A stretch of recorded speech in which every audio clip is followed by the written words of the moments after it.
তারপর আমার এই বান সহ, শরীরের বান সহ এবং ঘর থেকে হেঁটতে আমার ঘরের বারিন্দায় নিয়ে আসে।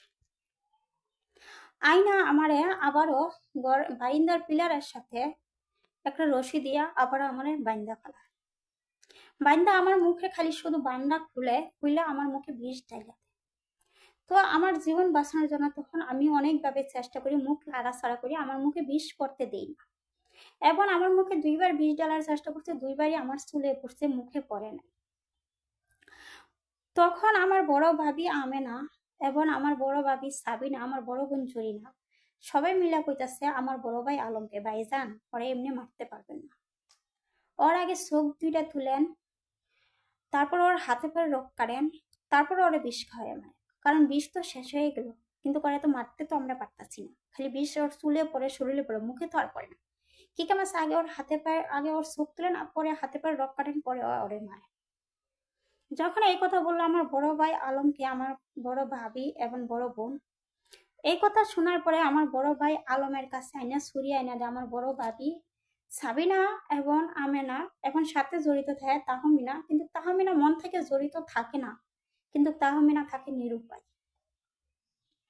যখন আমার বড় ভাই আলমের কাছে ছুরিটা আয়না দেয়, তখন আমার বড় ভাই আলম আমাকে ছুরি দেওয়া পার দেয় চোখ তোলার জন্য। ছুরির পার গিয়ে আমি লাড়াচাড়া করছি দেখা বেশি, ছুরির পার লাগছে আমার নাকে, চোখে লাগে নাই।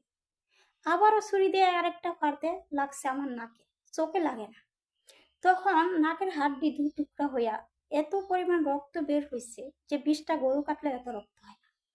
এই রক্ত দেখা পাশের বাড়ি 2তলা বাড়ি সালাম ছিল, সালামের 6 মেয়ে, একটা মেয়েকেও বিয়ে দিতে পারে না, বুড়ি হয়ে যাইতেছে। স্বপ্নে দেখে যে এই আলমের শালা কাদিরের সাথে সে বিয়ে দিবে। এই জন্য এই সালাম 5 ওয়াক্ত নামাজ পড়ে, টুপি মাথাটা ঘুরে, মিনা এখন পাশের সাথে আরেকটা বাড়ি আছে মিনা, সালাম, আরেকটা বাড়ি আছে ফাহিমের মা। এই 3 বাড়ির মানুষগুলা সহযোগিতা করতেছে আমার বড় ভাই বোনদেরকে আমাকে মারার মধ্যে। তসবি হাতে নিয়ে ফাহিমের মা তসবি জপতেছে এবং হে সালাম নামাজ পড়ে টুপি মাথা দিয়ে আয়সা তসবি জপতেছে, চেয়ারে বসে আমাকে মারতেছে, বয়ে বয়ে তামসা দেখতেছে।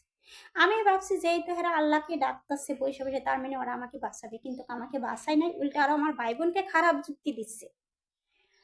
বলছে যে হে আলম, গেটের বাইরে রক্তে গেলে তোদের নামে মামলা হবে, আগে রক্ত মুছ, রাত্রিবেলায় ওরে বিষ খায়, মানে বিষটু গোপনে যত্ন করে থুইয়া দি। তখন আমার বড় ভাই আলম বললো ঠিকই তো বলছেন কাকা, গেটের বাইরে রক্তে গেলে তো আমাদের নামে মামলা হবে।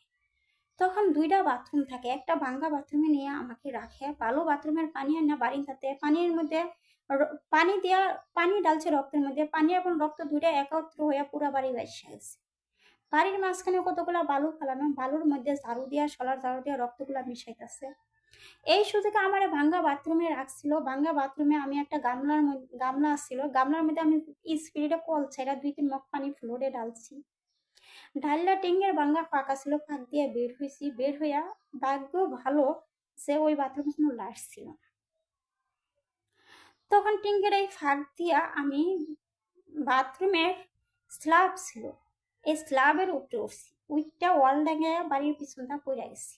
আর ওরা তো গেটের ভিতরটা তালা দিয়ে আমাকে মারার চেষ্টা করতেছে, যে আমি গেলে তো গেট দিয়েই যাব, ওরা ভাবতেছে এটা, কিন্তু আমি ওয়াল ডেঙে বাড়ির পিছে দা চলে গিয়ে আমার জীবন বাঁচাইছি। জীবন বাঁচানোর পরে আমি যেইখানে যাই কেউ আমাকে চিনতেছে না, কেউ একটু ঠাই দিতেছে না, কিন্তু বাড়ির রাস্তা একটাই তখন ছিল, চারপাশে পানি এবং জঙ্গল, খালি একটা রাস্তাই ছিল যা আমাদের বাসার সামনে দিয়ে, কিন্তু এদিক দিয়ে গেলে তো আমি ধরা খাইয়া পালাবো, আবার আমাকে মাইরা ফেলাবে, আর কেউ নাই এখানে আমারে বাঁচানোর মতো। তখন আমি এই পানির মধ্যে গিয়ে দৌড়াইতে দৌড়াইতে গেলাম, যে এটা কেউ আমার চিন্তাছে না, পুরো শরীর কাটাছিল। পানি দিয়ে আমি দৌড়াইতে দৌড়াইতে গেলাম, গিয়া আমি ছোটবেলা খেলতাম একটা বড়ই গাছের নিচে, ওইখানে কতগুলা পানির মাঝখানে বালু পালানো একটা বড়ই গাছ, কতগুলা বিন্না গাছ,